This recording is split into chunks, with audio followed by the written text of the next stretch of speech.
60 ans après l'affaire du col Dyatlov, l'histoire se répète. 9 randonneurs meurent dans des conditions encore plus terrifiantes. Leur corps porte les marques de quelque chose d'inhumain. La Russie cache la vérité. Mais pourquoi? Les faits sont glaçants.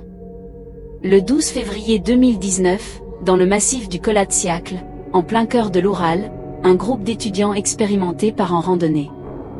Tout semble normal, jusqu'à leur dernier message audio. Une voix paniquée murmure, « On nous observe depuis les arbres ». C'est le silence radio. Lorsque les secours arrivent, la scène est apocalyptique. Leurs tentes sont déchirées de l'intérieur, comme s'ils avaient fui une menace invisible. Certains corps présentent des brûlures internes et même des traces de radiation. Des détails qui rappellent étrangement le mystère de 1959. L'enquête officielle ne fait qu'épaissir le brouillard. Les résultats de l'autopsie sont choquants, des côtes brisées, comme si elles avaient été écrasées par une pression extrême. Sur 2 victimes, la langue et les yeux ont disparu. Mais le plus troublant reste leur comportement. Pourquoi ont-ils fui leur camp sans vêtements, par une température de moins 30 degrés? Un corps a même été retrouvé à 2 km du campement, comme s'il avait été projeté par une force surpuissante. Immédiatement, l'armée boucle la zone. Les familles, en quête de réponse, ne reçoivent que des rapports censurés, remplis de zones d'ombre. Face au silence des autorités, les théories les plus folles émergent. S'agissait-il du test d'une arme secrète russe qui aurait mal tourné?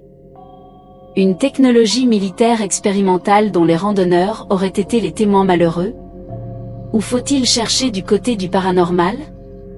Une entité les aurait-elle mentalement forcés à fuir vers une mort certaine? Certains parlent d'une expérience psychologique menée à grande échelle, qui aurait tragiquement dérapé.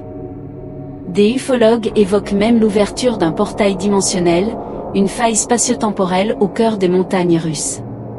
En 1959, le col Dyatlov a défié toute logique. En 2019, l'histoire recommence, mais cette fois, les preuves sont encore plus effrayantes. Le gouvernement russe reste muet, alimentant les pires spéculations.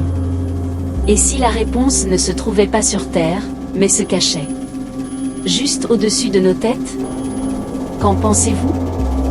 Partagez vos théories dans les commentaires et n'oubliez pas de vous abonner pour ne rien manquer de nos prochaines enquêtes.